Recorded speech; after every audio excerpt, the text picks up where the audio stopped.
ಹರ್ಷಿತರವರಿಗೆ ಅಭಿನಂದನೆಗಳು. ವಾಣಿಜ್ಯ ವಿಭಾಗ ಅಂದರೆ ಒಂದು ರೀತಿಯ ಲೆಕ್ಕಾಚಾರದ ವಿಭಾಗದ ಅದರಲ್ಲಿ 9ನೇ ರ್ಯಾಂಕ್ ಬಂದಿದೆ. ಏನು ಹೇಳ್ತೀರಿ ಈ ಸಂದರ್ಭದಲ್ಲಿ? ರ್ಯಾಂಕ್ ಬಂದದ್ದು ತುಂಬ ಖುಷಿ ಆಯಿತು. ನನ್ನದು ಸ್ಮಿತಾ ಮತ್ತು ದಿಯಾ ಅವರು ನಮ್ಮೊಟ್ಟಿಗೆ PU ಅಲ್ಲಿ ಕೂಡ ರ್ಯಾಂಕ್ ಬಂದಿದ್ದರು. ಹಾಗೆ ಈ ಬಾರಿ ಕೂಡ ರ್ಯಾಂಕ್ ಬಂದದ್ದು ನಮಗೆ ತುಂಬ ಖುಷಿ ಉಂಟು, ಒಟ್ಟಿಗೆ ಬಂದಿದೆ ಅಂತ. ಕಾಮರ್ಸ್ ತಗೊಳ್ಳಿಕ್ಕೆ ಕಾರಣ ಲೆಕ್ಕದ ಮೇಲೆ ಇಂಟ್ರೆಸ್ಟ್ ಇರೋದ್ರಿಂದ ಕಾಮರ್ಸ್ ತುಂಬ ಎಕ್ಸೈಟಿಂಗ್ ಆಗಿ ನನಗೆ ಆಯಿತು. ಸೈನ್ಸ್ ಮೇಲೆ ಆಗಲಿ ಆರ್ಟ್ಸ್ ಮೇಲೆ ಆಗಲಿ ಅಷ್ಟೊಂದು ಆಸಕ್ತಿ ಇಲ್ಲ. ತಮ್ಮ ಮಾತಿನ ಮಧ್ಯೆ ಒಂದು ಪ್ರಶ್ನೆ, ಕೆಲವರಿಗೆ ಒಂದು ಗುರಿ ಇರ್ತದೆ, ನಾನು CA ಮಾಡಬೇಕು ಅಥವಾ ಒಂದು ಬ್ಯಾಂಕ್ನಲ್ಲಿ ಉದ್ಯೋಗನ ಪಡೆಯಬೇಕು, ಆ ರೀತಿ ಏನಾದರೂ ಗುರಿ ಇತ್ತ? ಕಾಮರ್ಸ್ ತಗೊಳ್ಳುವಾಗ CA ಮಾಡಬೇಕು ಅಂತ ಏನು ಆಸೆ ಇರಲಿಲ್ಲ. ಈಗ ಸ್ಟಡೀಸಲ್ಲಿ ಮುಂದೆ ಮುಂದೆ ಹೋಗ್ತಾ ಇರೋದ್ರಿಂದ ಅದು ಆಸಕ್ತಿ ಬರ್ತಾ ಉಂಟು. ಮುಂದೆ ಫ್ಯೂಚರಲ್ಲಿ ಮೇ ಬಿ CA ಆಪ್ಟ್ ಮಾಡ್ಬೋದು. ಈಗ ಸದ್ಯಕ್ಕೆ ನಾನು MCom ಗೋವಿಂದಸಲ್ಲಿ ಮಾಡ್ತಾ ಇದ್ದೇನೆ. ನೆಕ್ಸ್ಟ್ PhD ಮಾಡಬೇಕು ಅಂತ ಆಸಕ್ತಿ ಉಂಟು. ಎಷ್ಟು ಕಲೀಲಿಕ್ಕೆ ಆಗ್ತದೆ ಅಷ್ಟು ಕಲಿಬೇಕು ಅಂತ ಬಗ್ಗೆ ಆಸಕ್ತಿ ಇದೆ ಅಂದ್ರೆ ಏನಾದರೂ ವಿಷಯಗಳನ್ನು ಈಗಾಗಲೇ ಗುರುತು ಮಾಡಿಕೊಂಡಿದ್ದೀರಾ PhDಗೆ? AI ಇನ್ ಫಿನಾನ್ಸ್ ಇದು ಬಗ್ಗೆ ಇಂಟ್ರೆಸ್ಟ್ ಉಂಟು. ಈಗ AI ಜನರೇಷನ್ ಅಲ್ಲ, ಹಾಗೆ AI ಇನ್ ಫಿನಾನ್ಸ್ ಬಗ್ಗೆ ಸ್ವಲ್ಪ ಇಂಟ್ರೆಸ್ಟ್ ಮೂಡಿ ಬರ್ತಾ ಇದೆ. ಹಾಗೆ ಮುಂದೆ ನೋಡಬೇಕು, ರಿಸರ್ಚ್ ಎಲ್ಲ ಮಾಡಿ. ಮತ್ತೆ ಈಗ ನಿಮಗೆ ನೇರ ಪ್ರಶ್ನೆ, ಪರೀಕ್ಷೆ ಅನ್ನೋದು ಯುದ್ಧನ ಹಬ್ಬನ ನಿಮ್ಮ ದೃಷ್ಟಿಯಲ್ಲಿ? ಇಟ್ ಡಿಪೆಂಡ್ಸ್, ನಾವು ಹೇಗೆ ತಗೊಳ್ತೇವೆ ಅದು ಹೇಗೆ ತಗೊಂಡಿದ್ದೀರಿ? ನಾನು ನ್ಯೂಟ್ರಲ್ ಆಗಿ ತಗೊಂಡಿದ್ದೇನೆ. ಕೆಲವೊಂದ್ಸಲ ತುಂಬ ಸ್ಟ್ರೆಸ್ ಆಗ್ತದೆ, ಆಗ ನಮ್ಮದು ಪ್ರಿಪರೇಷನ್ ಕರೆಕ್ಟ್ ಇಲ್ಲದ ಕಾರಣ ನಮಗೆ ಸ್ಟ್ರೆಸ್ ಆಗ್ತದೆ, ಅದು ನಾನು ಎಗ್ರಿ ಮಾಡ್ತೇನೆ. ಆದರೆ ನಾವು ಕ್ಲಾಸಲ್ಲಿ ಯಾವಾಗ ಟೀಚರ್ಸ್ ಹೇಳಿಕೊಡ್ತಾರೆ ಆಗ ನಾವು ಗಮನವಿಟ್ಟು ಕೇಳಿದರೆ ಅದು ಎಕ್ಸಾಮ್ ಟೈಮಿಗೆ ತುಂಬ ಹೆಲ್ಪ್ ಆಗ್ತದೆ.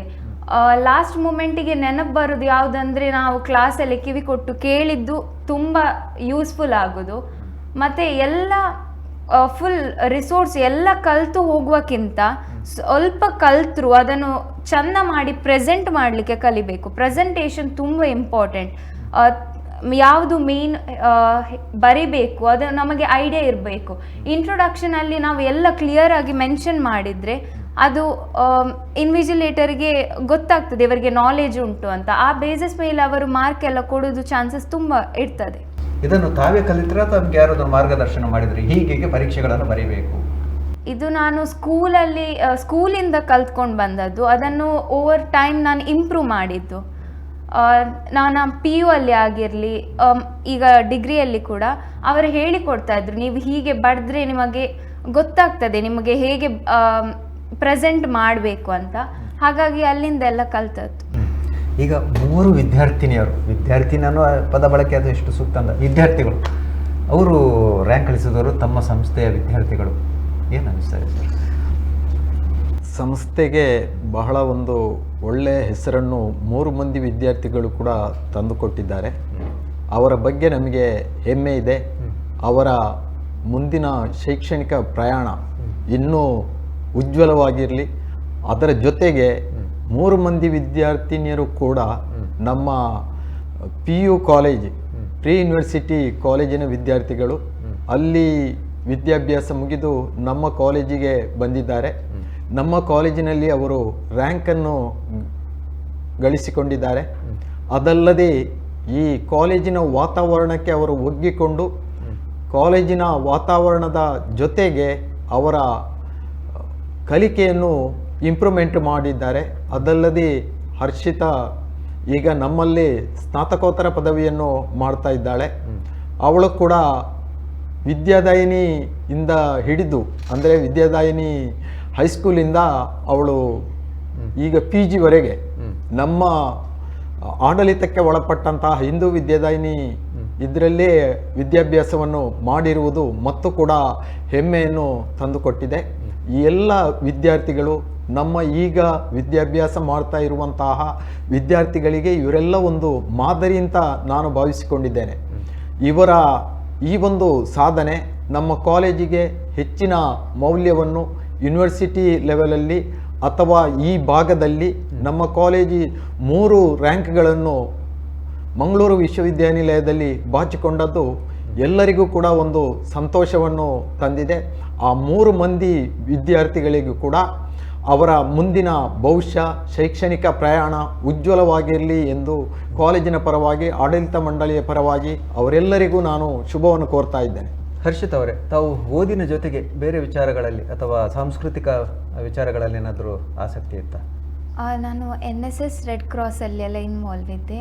ಮತ್ತು ಎಸ್ಸೆ ಹಾಗೆ ಎಲ್ಲ ಬರೆಯುವುದು ಅದರಲ್ಲಿ ಎಲ್ಲ ಆಸಕ್ತಿ ಇತ್ತು. ಪ್ರಬಂಧ ಸ್ಪರ್ಧೆಗಳಿಗೆ ಹೋಗ್ತಾ ಇದ್ದೀರಾ ತಾವು?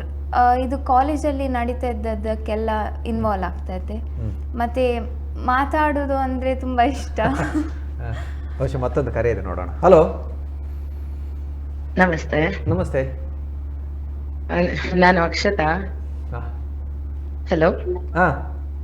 ಗೋವಿಂದಾಸ್ ಕಾಲೇಜಿನ ಉಪನ್ಯಾಸಕ್ಕೆ ಮತ್ತೆ ನಮ್ಮ ಟಿವಿಯಲ್ಲಿ ನಿರೂಪಕ ಅನ್ನೋ ನೆಲೆಯಲ್ಲಿ ಸ್ವಲ್ಪ ಹೊತ್ತು ಕೇಳ್ತಾ ಇದ್ದೆ ಎಲ್ಲರೂ ಮಾತಾಡೋದನ್ನ. ಮೊದಲಿಗೆ ನಮ್ಮ ಪ್ರಾಂಶುಪಾಲರಿಗೆ ಎಲ್ಲ ಉಪನ್ಯಾಸಕ ವೃಂದದವರ ಪರವಾಗಿ, ಕಾಲೇಜಿನ ಪರವಾಗಿ ಅಭಿನಂದನೆಗಳನ್ನ ತಿಳಿಸ್ತಾ ಇದ್ದೇನೆ. ಯಾಕಂದ್ರೆ ವಿದ್ಯಾರ್ಥಿಗಳು ನಮ್ಮಲ್ಲಿ ಬೆಳೀತಾ ಇರುವಂತದ್ದು ಕೇವಲ ಶೈಕ್ಷಣಿಕವಾಗಿ ಮಾತ್ರ ಅಲ್ಲ, ಸಾಂಸ್ಕೃತಿಕವಾಗಿ. ಹಾಗೇನೆ ಈಗಷ್ಟೇ ಮಕ್ಕಳು ಹೇಳ್ತಾ ಇದ್ರು, NSS ಇರ್ಬೋದು, NCC ಇರಬಹುದು, ಅಥವಾ ಇತರ ಎಲ್ಲ ಸಂಸ್ಥೆಗಳ ಮೂಲಕ ಅವರು ತುಂಬಾ ಬೆಳೀತಾ ಇದ್ದಾರೆ. ಅದು ಅವರಿಗಿರುವ ಗೋವಿಂದದಾಸ ಕಾಲೇಜಿನಲ್ಲಿ ಸಿಗ್ತಾ ಇರುವಂತಹ ಅವಕಾಶ. ಯಾಕಂದ್ರೆ ಸಂಸ್ಥೆ ಸುಮಾರು ಹಳೆಯದಾಗಿದೆ. ಅಂದ್ರೆ 1968ರಿಂದ ಹೀಗೆ ಬೆಳೀತಾ ಬರ್ತಾ ಇರೋದ್ರಿಂದ ಇಲ್ಲಿ ಏನೆಲ್ಲ ಬೇಕು ಅನ್ನೋದು ಇಲ್ಲಿದ್ದ ಹಿರಿಯರಿಗೆ ಗೊತ್ತಿರೋದ್ರಿಂದ ಇಲ್ಲಿ ಚೆನ್ನಾಗಿ ಬೆಳೆಸಿದ್ದಾರೆ. ಅದು ಇವತ್ತಿನ ಮಕ್ಕಳಿಗೆ ಒಂದು ಫಲವಾಗಿ ಸಿಗ್ತಾ ಉಂಟು. ಹಾಗಾಗಿ ಇಲ್ಲಿ ರ್ಯಾಂಕ್ಗಳಿರಬಹುದು, ರಾಷ್ಟ್ರ ಮಟ್ಟದ ಸಾಧನೆಗಳು, ಅಂತಾರಾಷ್ಟ್ರೀಯ ಸಾಧನೆಗಳಿರಬಹುದು, ಇದೆಲ್ಲ ಒಂದೊಂದು ಕಿರೀಟದ ಗರಿಗಳ ಹಾಗೆ ಇಲ್ಲಿ ಮೂಡಿ ಬರ್ತಾ ಇದೆ. ಹಾಗಾಗಿ ಎಲ್ಲಾ ವಿದ್ಯಾರ್ಥಿಗಳಿಗೂ ಅಭಿನಂದನೆಗಳು, ಜೊತೆಗೆ ಮುಂದಿನ ಮಕ್ಕಳಿಗೆ ಇದು ಸ್ಫೂರ್ತಿಯಾಗ್ಲಿ ಅಂತ ಹಾರೈಸ್ತೇನೆ. Thank you. ಈಗ ತಾವು ಯಾವ ರೀತಿ ತಯಾರಿಗಳನ್ನು ಮಾಡ್ತಾ ಇದ್ರಿ? ದಿನಕ್ಕೆ ಎಷ್ಟು ಗಂಟೆ ಓದ್ತಾ ಇದ್ರಿ? ದಿನಕ್ಕೆ ಪರ್ಟಿಕ್ಯುಲರ್ ಆಗಿ ಫಿಕ್ಸ್ಡ್ ಹಾರ್ ಇರಲಿಲ್ಲ. ನನಗೆ ಯಾವಾಗ ಓದಬೇಕಂತ ಅನಿಸ್ತದೆ ನಾನು ಆಗ ಹೋಗಿ ಓದ್ತಾ ಇದ್ದದ್ದು. ಕಾನ್ಸಂಟ್ರೇಷನ್ ಫುಲ್ ಯಾವಾಗ ಇಡ್ತಾ ಇತ್ತು ಆಗ ಹೋಗಿ ಓದ್ತಾ ಇದ್ದದ್ದು. ಹಾಗಾಗಿ ನನಗೆ ತುಂಬ ಹೆಲ್ಪ್ ಆಗ್ತಾ ಇತ್ತು. ಮತ್ತು ಎಕ್ಸಾಮ್ಸ್ ಬರುವಾಗ ಬೆಳಗ್ಗೆದ್ದು ಓದೋದು ಅದೆಲ್ಲ ಕಾಮನ್ ಆಗಿರ್ತಾ ಇತ್ತು.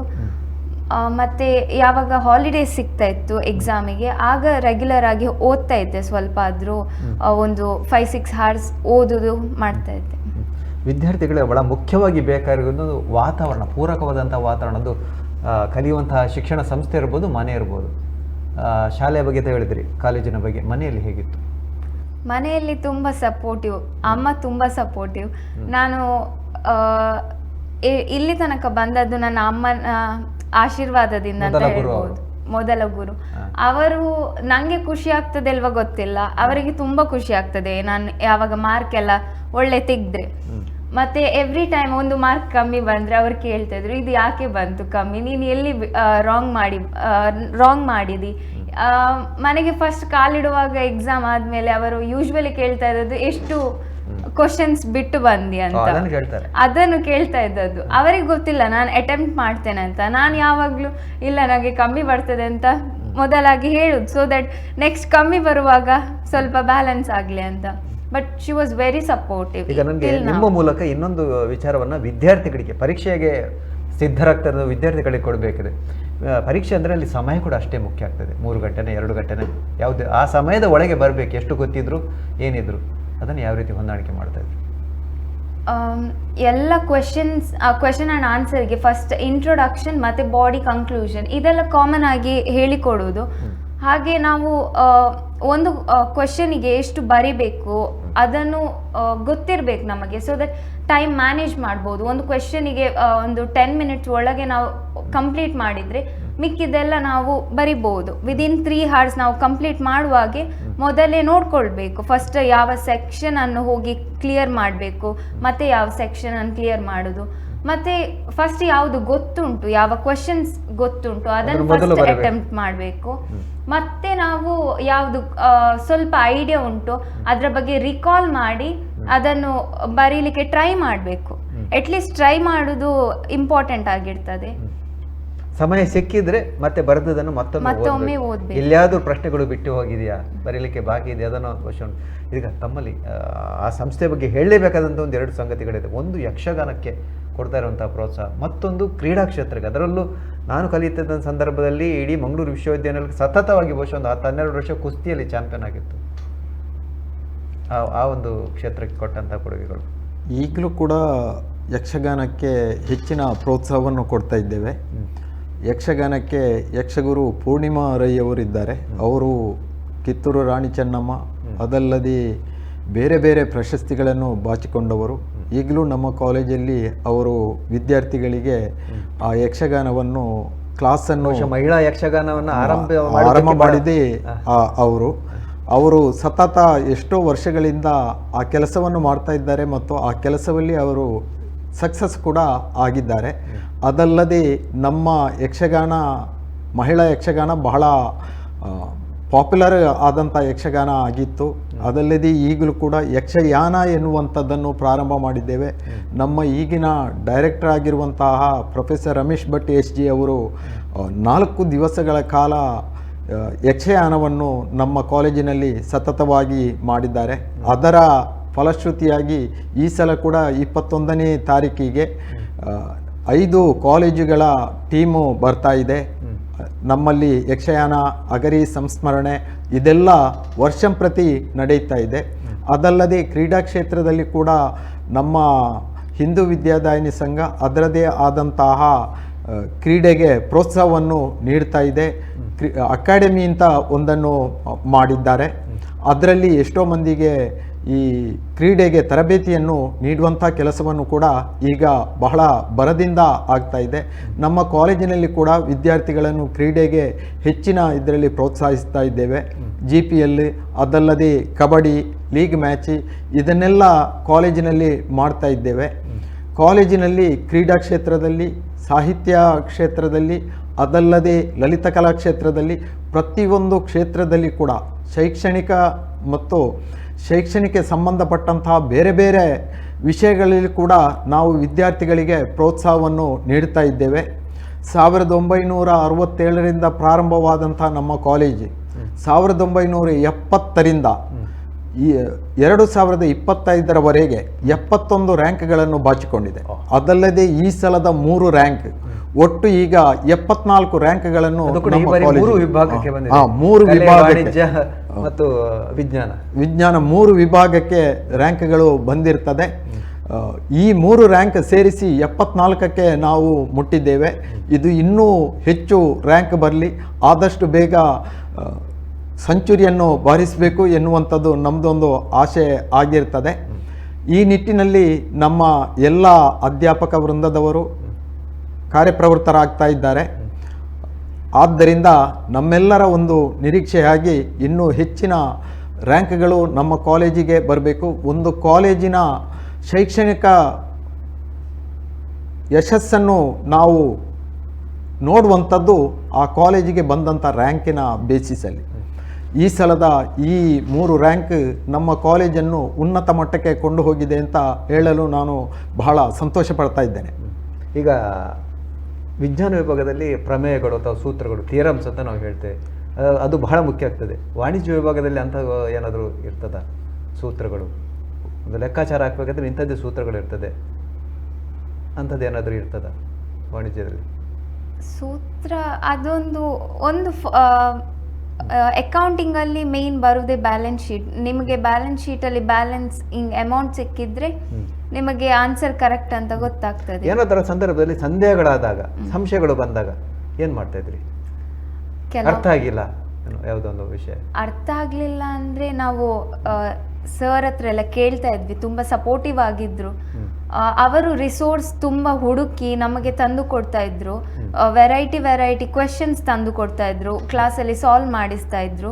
ಯಾವುದೇ ಡೌಟ್ ಬಂದರೆ ನಾವು ಕೇಳಬೇಕು ಅಂತ ಅವರ ಮುಂಚೆ ಹೇಳ್ತಾ ಇದ್ರು. ಎಂಥ ಡೌಟ್ ಇದ್ರೂ ಸಹ ಬಂದು ಕೇಳಬೇಕು ಅಂತ, ಎಲ್ಲ ಮ್ಯಾಮ್ ಆಗಲಿ ಸರ್ ಆಗಲಿ ಎಲ್ಲರೂ. ಅದು ನಮಗೆ ತುಂಬ ಹೆಲ್ಪ್ ಆಗ್ತದೆ. ನಾನು ಕೇಳಕ್ಕಿರುವುದು ಅದೇ, ನಿಮ್ಮ ಶಿಕ್ಷಕರು ಅಥವಾ ಏನು ಉಪನ್ಯಾಸಕರು ಅವರ ಯಾವ ರೀತಿ ಪ್ರೋತ್ಸಾಹ ಇತ್ತು?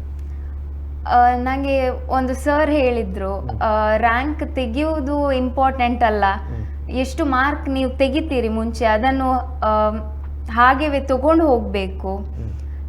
ಈಗ ಇಲ್ಲಿ ಫಸ್ಟ್ ಇಯರಲ್ಲಿ ಒಳ್ಳೆ ಮಾರ್ಕ್ ಬಂದು ಸೆಕೆಂಡ್ ಇಯರಲ್ಲಿ ಕಮ್ಮಿ ಬರುವುದಲ್ಲ, ಅದನ್ನು ಹಾಗೆವೇ ಮೇಂಟೈನ್ ಮಾಡಬೇಕು ಅಂತ. ಇವತ್ತು ಅವರು ನೋಡ್ತಾ ಇರ್ಬೋದು, ಅವ್ರಿಗೆ ಗೊತ್ತಾಗ್ಬೋದು, ಅವರು ತುಂಬ ಹಿಂದೆ ಬಿದ್ದಿದ್ರು. ನೀವು ಹೇಳ್ತಾ ಇದ್ರು ಯಾವಾಗಲೂ ಸ್ವಲ್ಪ ಡೈವರ್ಟ್ ಆದರೂ ಕೂಡ ಅವರು ಹೇಳ್ತಾ ಇದ್ರು ಇದನ್ನು ಮೇಂಟೈನ್ ಮಾಡಬೇಕು ಅಂತ. ಅದು ತುಂಬ ಹೆಲ್ಪ್ ಆಗ್ತಾ ಇತ್ತು ನನಗೆ. ಮತ್ತು ಎಲ್ಲ ರಿಸೋರ್ಸ್ ತುಂಬ ಅವರು ಅವೈಲೇಬಲ್ ಮಾಡಿಸ್ತಾ ಇದ್ರು, ಎಲ್ಲ ವಾಟ್ಸಪ್ಪಲ್ಲಿ ಎಲ್ಲ ಕಳಿಸ್ತಾ ಇದ್ರು. ನಿರೀಕ್ಷೆ ಇತ್ತ ರ್ಯಾಂಕ್ನ ನಿರೀಕ್ಷೆ ಲಾಸ್ಟ್ ಸೆಮ್ ಆದಮೇಲೆ ಸ್ವಲ್ಪ ರ್ಯಾಂಕ್ನ ನಿರೀಕ್ಷೆ ಇತ್ತು, ಬರ್ಬೋದು ಅಂತ. 95 ಎಬೋ ಬಂದರೆ ರ್ಯಾಂಕ್ ಬರ್ತದೆ ಅಂತ ಹೇಳ್ತಾ ಇದ್ರು ಓವರ್ ಆಲ್ ಅಗ್ರಿಗೇಟಲ್ಲಿ. ಹಾಗಾಗಿ ಸ್ವಲ್ಪ ಎಕ್ಸ್ಪೆಕ್ಟೇಷನ್ ಇತ್ತು. ಕಾರ್ಯಕ್ರಮವನ್ನು ಮುಗಿಸುವಂಥ ಸಮಯ ಬಂದಿದೆ ಸರ್. ಕೊನೆಯಲ್ಲಿ ಏನು ಹೇಳಿಕೆ ಬಯಸ್ತೀರಿ, ವಿಶೇಷವಾಗಿ ಪರೀಕ್ಷೆಯನ್ನು ಬರೀತಾ ಇರುವಂಥ ವಿದ್ಯಾರ್ಥಿಗಳಿಗೆ? ಪರೀಕ್ಷೆಯನ್ನು ಬರೆಯುವಂಥ ವಿದ್ಯಾರ್ಥಿಗಳು ಚಂದ ಮಾಡಿ ಪ್ರಿಪ್ರೇಷನ್ ಮಾಡಿಕೊಳ್ಬೇಕು. ಕ್ಲಾಸಲ್ಲಿ ಅಧ್ಯಾಪಕರು ಹೇಳಿದ್ದನ್ನು ಮನಸ್ಸಿನಲ್ಲಿ ಇಟ್ಕೊಳ್ಬೇಕು. ಆವಾಗ ಮಾತ್ರ ಸಕ್ಸಸ್ ಬರ್ತದೆ. ಸಕ್ಸಸ್ ಬರಬೇಕಾದ್ರೆ ಹಾರ್ಡ್ ವರ್ಕ್ ಮಾಡಬೇಕು. ಬರೀ ಕ್ಲಾಸಿಗೆ ಹೋದರೆ ಸಾಕಾಗೋಲ್ಲ. ಕ್ಲಾಸಲ್ಲಿ ಅಧ್ಯಾಪಕರು ಹೇಳಿದ್ದನ್ನು ಮನಸ್ಸಿಟ್ಟು ಕೇಳುವಂಥದ್ದು. ಅದನ್ನು ಪರೀಕ್ಷೆಗೆ ಬರೆಯುವ ಮೊದಲು ಯಾವಾಗಲೂ ಪುಸ್ತಕವನ್ನು ಬಿಡಿಸಿ ಓದುವುದು ಅಲ್ಲ, ಅಂದರೆ ಪುಸ್ತಕವನ್ನು ಮಡಿಚಿ ಓದಬೇಕು. ಮಡಿಚಿ ಓದುವುದು ಹೇಗೆ ಅಂತ ಹೇಳಿದರೆ, ಆ ಪುಸ್ತಕದಲ್ಲಿ ಇದ್ದದ್ದು ನಮ್ಮ ಮಸ್ತಕಕ್ಕೆ ಹೋಗಬೇಕು. ನಾವು ಏನೆಲ್ಲ ಓದಿದ್ದೇವೆ ಅದನ್ನು ನಮಗೆ ಮನನ ಮಾಡಲಿಕ್ಕೆ ಬರಬೇಕು.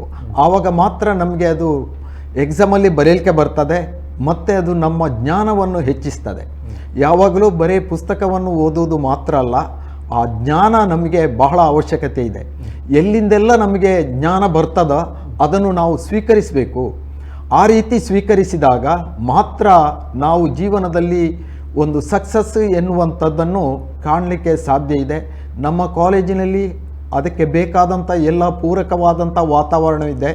ಉತ್ತಮವಾದಂತಹ ಲೈಬ್ರರಿ ಇದೆ, ಉತ್ತಮವಾದಂತಹ ಅಧ್ಯಾಪಕ ವೃಂದ ಇದೆ, ಒಳ್ಳೆ ಆಫೀಸ್ ಇದೆ, ಆಫೀಸ್ ಸಿಬ್ಬಂದಿ ಇದ್ದಾರೆ, ಮತ್ತು ನಮ್ಮನ್ನು ಸಪೋರ್ಟ್ ಮಾಡುವಂತಹ ಒಂದು ಮ್ಯಾನೇಜ್ಮೆಂಟ್ ಇದೆ. ಆದ್ದರಿಂದ ನಮ್ಮ ವಿದ್ಯಾರ್ಥಿಗಳಿಗೆ ಶೈಕ್ಷಣಿಕವಾಗಿ ಉತ್ತಮವಾದಂಥ ಸಾಧನೆ ಮಾಡಲಿಕ್ಕೆ ಪೂರಕವಾದಂಥ ವಾತಾವರಣ ಗೋವಿಂದದಾಸ ಕಾಲೇಜು ಕಲ್ಪಿಸಿಕೊಡ್ತಾ ಇದೆ. ಈಗಿನ ಈ ಒಂದು ಶೈಕ್ಷಣಿಕ ವಾತಾವರಣದಲ್ಲಿ ವಿದ್ಯಾರ್ಥಿಗಳಿಗೆ ಪೂರಕವಾದಂತಹ ವಾತಾವರಣವನ್ನು ಕಲ್ಪಿಸುವಲ್ಲಿ ನಮ್ಮ ಕಾಲೇಜು ಮುಂಚೂಣಿಯಲ್ಲಿದೆ ಎಂದು ಹೇಳಿದರೂ ಕೂಡ ತಪ್ಪಾಗಲಾರದು. ಆ ನಿಟ್ಟಿನಲ್ಲಿ ನಮ್ಮ ಎಲ್ಲ ವಿದ್ಯಾರ್ಥಿಗಳು ಹೆಚ್ಚಿನ ಸಾಧನೆಯನ್ನು ಮಾಡಬೇಕು. ಅವರು IAS, KS ಅಥವಾ ಎಲ್ಲಿ ಹೋದರೂ ಕೂಡ ಅವರು ಉನ್ನತ ಹುದ್ದೆಯಲ್ಲಿ ಇರಬೇಕು.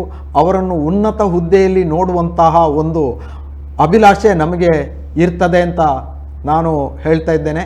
ಅದೇ ರೀತಿ ನಮ್ಮ ಎಲ್ಲ ವಿದ್ಯಾರ್ಥಿಗಳಿಗೆ ಈ ರ್ಯಾಂಕನ್ನು ಕಾಲೇಜಿಗೆ ತಂದುಕೊಟ್ಟಂತಹ ಎಲ್ಲ ವಿದ್ಯಾರ್ಥಿಗಳ ಶೈಕ್ಷಣಿಕ ಪ್ರವಾಸ ಅಥವಾ ಪ್ರಯಾಣ ಇನ್ನೂ ಉತ್ತಮವಾಗಿ ಆಗಲಿ ಅಂತ ಅವರಿಗೆ ಶುಭವನ್ನು ಹಾರೈಸ್ತಾ ಇದ್ದೇನೆ.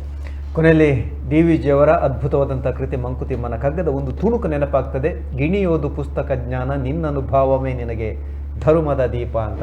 ಕೇವಲ ಓದುವುದು ಮಾತ್ರ ಜ್ಞಾನವನ್ನು ಕೊಡುವುದಲ್ಲ, ಓದಿನ ಜೊತೆಗೆ ಪಠ್ಯೇತರ ವಿಚಾರಗಳು ಅಥವಾ ಏನು ಲಲಿತ ಕಲೆಗಳಲ್ಲಿ ನಮ್ಮನ್ನು ನಾವು ತೊಡಗಿಸಿಕೊಂಡ್ರೆ ಒಂದು ವಿಶಿಷ್ಟವಾದಂತಹ ಜ್ಞಾನ ಅನುಭವ ನಮಗೆ ಆಗ್ತದೆ. ಹಾಗಾಗಿ ವಿಶೇಷವಾಗಿ ವಿದ್ಯಾರ್ಥಿಗಳಿಗೆ ಅವರ ಪೋಷಕರಿಗೆ ಒಂದು ಕಿವಿಮಾತನ್ನು ಹೇಳುವುದಾದರೆ, ನಿಮ್ಮ ಮಕ್ಕಳನ್ನು ಕೇವಲ ಕಲಿಕೆಗೆ ಮಾತ್ರ ಸೀಮಿತವಾಗಿರಿಸದೆ ಕಲಿಕೆಯ ಜೊತೆಗೆ ಪಠ್ಯೇತರ ಚಟುವಟಿಕೆಗಳಲ್ಲಿ ತೊಡಗುವಂತೆ ಮಾಡಿ ಖಂಡಿತವಾಗಿಯೂ ಅದ್ಭುತವಾದಂಥ ಯಶಸ್ಸು ಸಿಗ್ತದೆ ಅನ್ನೋದಕ್ಕೆ ಇವತ್ತಿನ 3 ವಿದ್ಯಾರ್ಥಿಗಳೇ ಸಾಕ್ಷಿ ಅಂತ ಹೇಳುತ್ತಾ, 3 ಸಾಧಕ ವಿದ್ಯಾರ್ಥಿನಿಯರಿಗೆ ಅದೇ ರೀತಿ ಆ ಸಂಸ್ಥೆಯನ್ನು ಮುನ್ನಡೆಸ್ತಿರುವಂತಹ ಆ ಸಂಸ್ಥೆಯ ಪ್ರಾಂಶುಪಾಲರಾಗಿರುವಂತಹ ಪ್ರೊಫೆಸರ್ ಹರೀಶ್ ಆಚಾರ್ಯಕ್ಕೆ ಅವರಿಗೆ ನಿಮ್ಮೆಲ್ಲರ ಪರವಾಗಿ ಮತ್ತು ನಮ್ಮ ಟಿವಿಯ ಸಮಸ್ತ ಬಂಧುಗಳ ಪರವಾಗಿ ಅನಂತ ಕೃತಜ್ಞತೆಗಳನ್ನು ಸಮರ್ಪಿಸ್ತಾ ಇವತ್ತಿನ ಈ ಸಂಚಿಕೆಯನ್ನು ವಿರಮಿಸಿದರೆ ನಮಸ್ಕಾರ.